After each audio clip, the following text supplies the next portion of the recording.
Thank you very much for talking with us. When you looked at the script for the first time, did you think, well, no one can do that? It's a monster of an undertaking. Well, actually, no. I don't think I ever think about that. I don't think my mind ever goes there. And on the contrary, when I read it, I thought, well, if anybody's gonna do it, it's Peter Berg. Yeah. What was he like as a director? Like, he's actor and... He's very fluid with the actors for sure, because being an actor, he has the vocabulary, so he's able to communicate exactly what he wants to you. And but more so, he like lets you fly. He helps you get rid of your inhibitions. Him and I got along really well. We're both big boxing fans, so we were boxing every day and like fighting each other in the ring. So he's like my big brother. And yeah. He put you guys through it though. This is really a physical movie for everyone involved. Yeah, it definitely is. And he loves realism. I mean, he loves to be as authentic as possible. So not only do we have Mike Williams, whose story Mark Wahlberg is telling, we had Caleb Holloway, Dylan O'Brien's character. The character Dylan O'Brien is playing, or the real life human being that Dylan's playing. I had a dynamic positioning officer with me every single day to make sure that I knew what I was doing and what it would look like. I went to dynamic positioning school before. I mean, he is all about authenticity. So those fire flames were real. Like being covered in fire retardant, being thrown, across the room, getting debris on you was very real. When I saw this, I thought, what do you do when the water's on fire?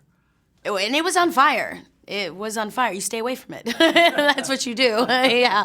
And like they were very safe. There was a very much like safety on set, and you did feel safe, but you were definitely thrown into as close to that feeling as possible. That feeling of like, this is safe, right? You mentioned the other people playing real life people. You're playing a real life person. I am. Andrea from San Diego, a Latina from San Diego. She was 23 years old and one of the only females on the oil rig during the explosion. So young, too, for all of this. Yes, very, very young. So very, very brave, very courageous. Is there extra pressure because it's a real life person and you want to get it right? Or? Well, I wasn't, unfortunately I wasn't able to meet Andrea during the time of shooting the movie, but, there was something that was very interesting. Playing someone who is a real life person, I was, but not a public figure. So it's not like her gestures and the way she speaks is something that we're all familiar with. But more so what was important to me about getting it right was her courage and her bravery and her strength.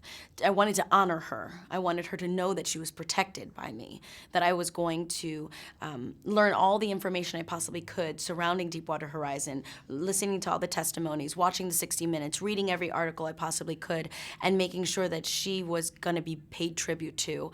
And her gestures and the way she spoke, I felt or being able to have her on set wasn't something I allowed to stop me from paying that honor to her. The thing that really amazed me is while I was watching this film, I thought to myself, I don't remember ever hearing about the people. The people. Ever. I don't remember. I remember that tourism was affected and fishermen and yeah. restaurants. And the environment. And the environment I never was heard about like, the people. No, never. And I think that's what's beautiful about Peter Berg's desire to tell real life stories is that he goes into like the human experience. And what I find so remarkable about the film, because it is one person's account. It is one man's account of his experience on that oil rig. You're not going to be able to tell everybody's perspective in this movie. This movie is one man's experience. That being said, this experience can lead to conversations of what we do to the environment, what we do to human beings, how we protect one another.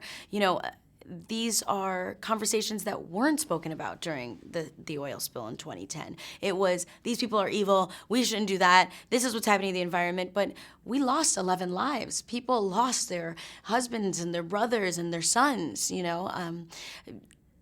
Andrea doesn't want to speak about it because why would you? Because it was a traumatic, atrocious event. So you can only imagine the devastation that some lives are still going through because of this. We don't ever speak about that. I think that that's definitely a conversation we should start having. What's happening in Syria, what's happening all over the world. Why are we not talking about human life more?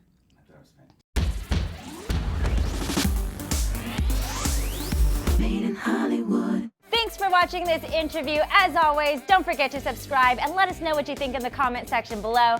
For the next Made in Hollywood interview, click right here. Do it. Click it.